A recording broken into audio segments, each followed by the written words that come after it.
بنبدأ مع أول ماتش معانا النهاردة، ماتش لوتون سيتي ضد بيرني على أرض لوتون. بنقول فوز أو تعادل لوتون.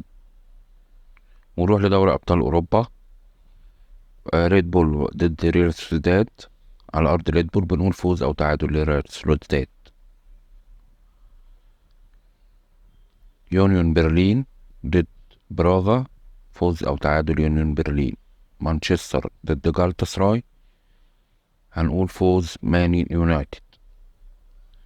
نابولي ضد ريال مدريد. هنقول فوز أو تعادل ريال مدريد. كوبنهاجن ضد بايرن ميونخ.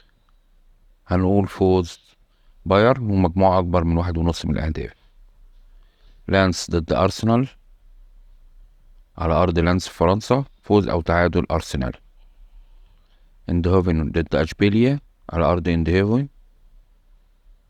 بنقول فوز أو تعادل اندهوفن. انتر ضد بنفيكا في إيطاليا. هيبقى فوز أو تعادل انتر ميلان. بالنسبة للناس الجديدة اللي هتسجل، وانت بتسجل بيطلب منك حاجة اسمها برومو كود. البرومو كود ده فايدته ايه؟ هقولك. بيجيلك ضعف في اول شحنة مجانا، بيجيلك مكافأة في عيد ميلادك، بيجيلك مكافأة مع كل ايداع كل يوم جمعة اسمها الجمعة السعيدة. البرومو كود بتاعنا على كل المنصات بونص 67 زي ما مكتوب على الشاشة.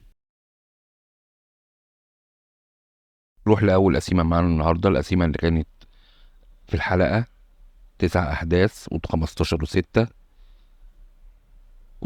تاني قسيمة معانا النهاردة. دي قسيمة مضمونة جدا يا جماعة، للي حابب مبالغ كبيرة. دي قسيمة انذارات مضمونة جدا.